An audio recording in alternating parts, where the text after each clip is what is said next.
यह कहानी एक छोटे से गांव की है जहां एक माँ और उसकी बेटी एक साथ रहते थे।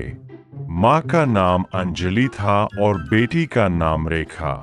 अंजलि का जीवन बहुत कठिन था, लेकिन उसने कभी अपनी परिस्थितियों को अपनी बेटी के सामने महसूस नहीं होने दिया। वह हमेशा मुस्कुराती रहती और घर का काम करती रहती ताकि उसकी बेटी को कभी कोई कमी न महसूस हो। रेखा छोटी थी, लेकिन उसकी आंखों में कुछ अलग ही चमक थी। वह स्कूल जाती थी और पढ़ाई में बहुत अच्छी थी। रेखा हमेशा अपनी माँ से यह सवाल करती, माँ, आप मुझे इतना प्यार क्यों करती हो?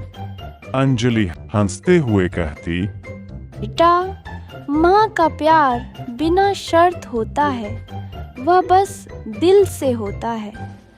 और तुम्हारे साथ मेरा प्यार हमेशा रहेगा। रेखा ने अपनी माँ से बहुत कुछ सीखा था। अंजलि ने उसे सिखाया था कि जीवन में हर कठिनाई से जूझने का नाम ही असली संघर्ष है। रेखा को हमेशा यह महसूस हुआ कि उसकी माँ ने उसे हर मुश्किल से लड़ने की ताकत दी थी, चाहे वह घर का काम हो या स्कूल की पढ़ाई। रेखा ने कभी हार नहीं मानी और यह उसकी माँ की शिक्षा का ही परिणाम था। एक दिन गांव में बड़ा मेला लगा और रेखा की इच्छा हुई कि वह भी वहां जाए, लेकिन अंजलि के पास पैसे नहीं थे और वह अपनी बेटी को लेकर कुछ खास नहीं कर सकती थी। रेखा ने देखा कि उसकी माँ के चेहरे पर चिंता की लकीरें थीं, तो उसने माँ से पूछा, माँ, क्या हम मेले में नहीं जा सकते? अंजलि ने मुस्कुराते हुए कहा, बिल्कुल जा सकते हो, लेकिन इस बार हमें थोड़ी सी मेहनत करनी होगी। अंजलि ने रेखा से कहा कि वह घर का काम करके कुछ पैसे बचाए ताकि वह मेले में जा सकें।